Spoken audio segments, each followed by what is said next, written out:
বাবু, বগুড়া শহরে তীব্র যানজটের কারণটা কি এবং ভুক্তভোগীরা কি বলছেন জানাবেন। আয়েশা, বগুড়া শহরের ধারণ ক্ষমতা 3 গুণের বেশি যানবাহন চলাচল করে। এর মধ্যে অবৈধ যানবাহনই বেশি, বিশেষ করে ব্যাটারি চালিত ইজি বাইক, অটোরিকশা, সিএনজি চালিত অটোরিকশা রয়েছে। এবং এই জেলা শহর থেকে 20,000-এর মতন সিএনজি চালিত অটোরিকশা বিভিন্ন উপজেলায় যাতায়াত করছে এবং সেই অটোরিকশাগুলোর স্ট্যান্ড কিন্তু সড়কের উপর। আমরা যে সাতমাথায় রয়েছি, যেটা শহরের প্রাণকেন্দ্র, সেখানে কিন্তু ভ্রাম্যমাণ স্ট্যান্ড করে রাখা হয়েছে ইজি বাইকগুলোতে এবং ট্রাফিক পুলিশ প্রতিদিন সেগুলো সরিয়ে দিলেই কিছুক্ষণ পরেই আবার দাঁড় করিয়ে যাত্রী ওঠানামা করছে, যার কারণে এই যানজটের ঢেউ লাগছে গোটা শহর জুড়ে। পাশাপাশি ফুটপাত সহ সড়কের উপর ভ্রাম্যমাণ দোকান সড়ক সংকুচিত করে যানজটের মাত্রা আরও বাড়িয়ে দিচ্ছে।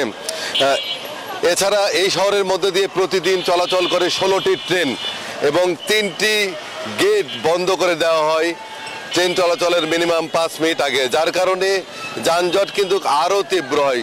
গোটা শহর জুড়ে যানজটের এই চিত্র। সকাল 8টার পরে ট্রাক ঢোকা নিষেধ থাকলেও কিন্তু আমরা দেখি যে শহরে ট্রাক প্রবেশ করছে। এছাড়া নানাবিধ জটিলতায় রয়েছে বগুড়া শহরবাসী। সকাল থেকে মধ্যরাত পর্যন্ত কিন্তু এই যানজটের শিকার হচ্ছে শহরের মানুষ। শহরের বিভিন্ন স্থানে ভ্রাম্যমাণ স্ট্যান্ড, সিএনজি চালিত auto rickshaw stand, easy bike, battery চালিত অটোরিকশা সব মিলিয়ে সড়কে চলাচল দুর্বিষহ উঠেছে নগরবাসীর।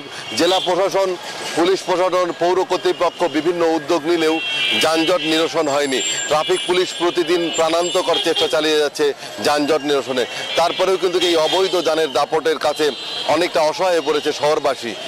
বগুড়া শহরের যানজট নিরসনে দ্রুত পদক্ষেপ নিয়ে শহরবাসীকে ভোগান্তির থেকে মুক্তি দেবেন এমন প্রত্যাশা সকলের।